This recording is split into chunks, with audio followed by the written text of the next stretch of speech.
जो कि पिछले वीडियो में अभी बोला था मैं, चंद्रयान 2 जो चंद्रयान 1 ये सारी चीज़ें मैं कवर कर दूंगा, तो इसलिए आपके सामने ले करके आ गया हूँ चंद्रयान 1। उसकी सारी डिटेलिंग देखेंगे, क्वेश्चंस जो भी होंगे किसी भी एग्जामिनेशन पर्सपेक्टिव से वो छूटेंगे नहीं। तो चंद्रयान 1 क्या है उसकी डिटेलिंग को अगर देखा जाए तो ये भारत का पहला इंडियन लूनर प्रोब सिस्टम था, जो कि चंद्रयान प्रोग्राम के अंतर्गत इसको लाया गया था और ये लॉन्च किया गया था इसरो के द्वारा। इसरो क्या है? इंडियन स्पेस रिसर्च ऑर्गेनाइजेशन है। 22 अक्टूबर 2008 को इसको लॉन्च किया गया था और ये ऑपरेशंस में 2009 तक ही था, ऑलमोस्ट 1 साल तक ही था। उसके बाद ये चीज़ें फेल हो गई थी। तो ये चीज़ें याद रखिएगा, चंद्रयान 1 कब लॉन्च हुआ, कितने समय तक, कौन लॉन्च किया, ये चीज़ें याद रखिएगा। इसका जो मिशन था, मिशंस की बात करी जाए यहाँ पे, तो ये इंक्लूड करता है क्या? Lunar orbit. तो यहाँ पे लूनर ऑर्बिटर था और एक इम्पैक्टर था। इसमें दो चीज़ें इसमें लगी हुई थी, याद रखिएगा, इम्पैक्टर और ऑर्बिटर। और ये लॉन्च किया गया था स्पेस क्राफ्ट से। क्या नाम था इस रॉकेट का? तो PSLV एक्सएल रॉकेट। 22 अक्टूबर 2008 को सतीश धवन स्पेस सेंटर से आंध्र प्रदेश में ये चीज़ें लॉन्च हुई थी।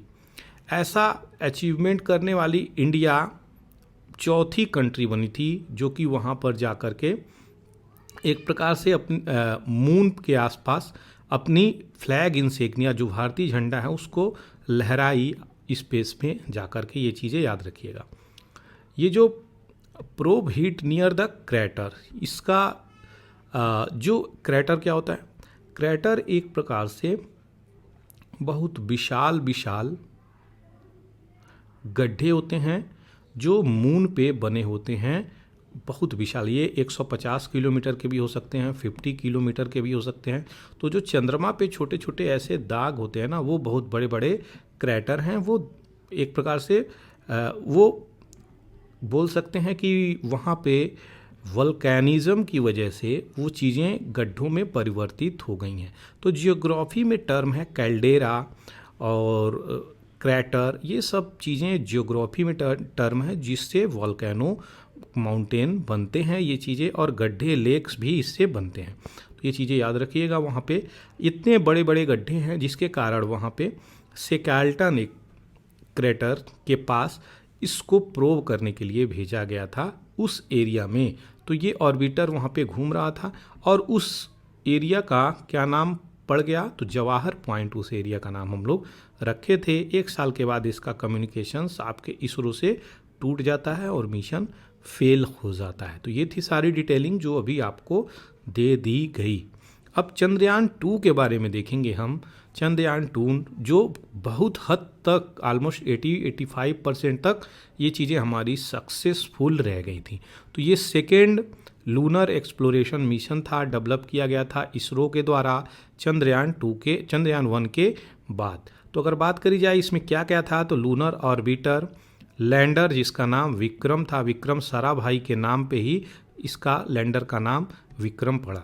प्रज्ञान जो कि रोवर था। रोवर क्या होता है? लैंडर और रोवर, इन दोनों को यहाँ पे समझ लें।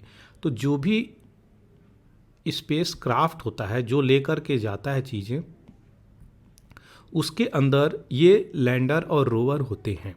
अब ये 3 पार्ट में चीज़ें डिवाइड होती हैं। ऊपर जा कर के ये चीज़ें नीचे आपको ओशियंस में गिर जाते हैं, ये पार्ट ऊपर निकल जाता है। अब आपको बता दें लैंडर का क्या काम है। लैंडर का काम ये था जो कि फेल हो गया। तो लैंडर अगर जाता है चंद्रमा पर तो चंद्रमा पे वहाँ पे लैंड करेगा और लैंडर के अंदर रखा रहेगा रोवर। तो रोवर का क्या काम है? ये यहाँ पे निकलेगा, इसके अंदर 6 पहिए होते हैं, 6 पहिए, और ये यहाँ पे निकल के वहाँ पे क्या क्या मिनरल है फ़ोटो खींचेगा, वहाँ की वातावरण को समझेगा। इसके अंदर ये सारी फीचर्स डाली गई हैं। तो ये वहाँ पे लैंडर जो है सॉफ्ट लैंडिंग ही नहीं कर पाया, जिसके कारण ये इशू निकल के आया और ये चीज़ें वहाँ पे सॉफ्ट लैंडिंग नहीं हुई। तो मिशन ये लैंडर वाला केवल फेल होता हुआ नज़र आया। तो ये चीज़ें थी जो अभी आपको बताई। साइंटिफिक द मेन ऑब्जेक्टिव इसका क्या था कि वहाँ जाएगा, मैपिंग करेगा और जो भी लूनर सरफेस में वेरिएशंस हैं यानी मिनरलॉजी हैं उसको भी देखेगा और किस प्रकार से लूनर में अबंडेंस वाटर हैं उसको भी यहाँ पे देखेगा। तो चंद्रमा पे जल तो है ही, लेकिन उसको देखने की और स्टडी करने की यहाँ पे ज़रूरत है। Launch from second launch pad, दूसरे लॉन्च पैड से ये किया गया था, सतीश धवन स्पेस सेंटर से ये भी किया गया था। 22 जुलाई 2019 का डेट बहुत इंपॉर्टेंट है, क्वेश्चंस कई बार पूछा हुआ है। किस रॉकेट से? तो LV-M3M1 रॉकेट से इसको लॉन्च किया गया था। ये चीज़ें याद रखिएगा।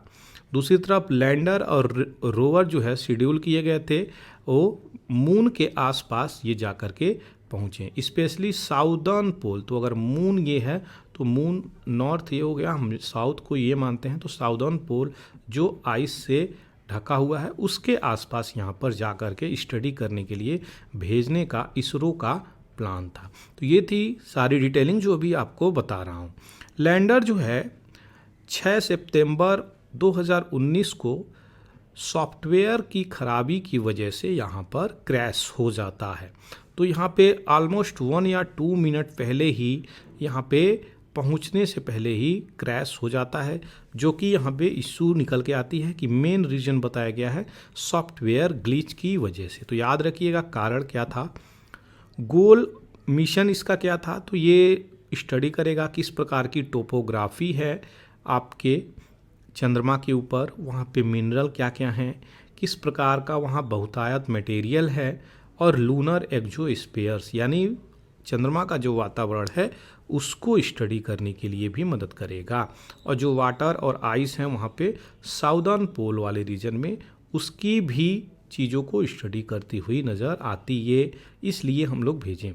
तो thickness of the lunar surface, कितनी ये चीज़ें हैं, जो लूनर है उसकी सरफेस की मोटाई कितनी है, ये भी चीज़ें वहाँ पर 3D मैप से हम लोग ये चीज़ें कर पाते। तो अभी जो मिशन है वो हम लोगों का लैंडर प्लस रोवर ये दोनों फेल तो हो गया, लेकिन अगर बात करी जाए वहीं पे ऑर्बिटर की, तो ये हमारा सक्सेसफुल रहा है कंप्लीट।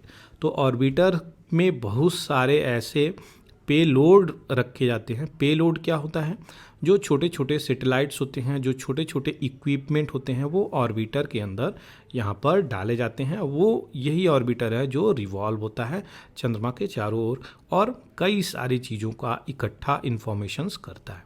तो ये बहुत इंपॉर्टेंट चीज़ें हैं। ऑर्बिटर तो सक्सेसफुल रहा, लेकिन सॉफ्ट लैंडिंग नहीं हो पाई थी, इसलिए ये चीज़ें क्रिएट करी इशू। अब जो है भारत चंद्रयान 3 भेजने के लिए हम लोग आतुर हैं। इसी महीने चंद्रयान 3 जाने वाला है। तो देखेंगे चंद्रयान 3 किस प्रकार से सक्सेस होता है, भारत को एक नई ऊंचाइयों पर ले जा कर के रख देगा।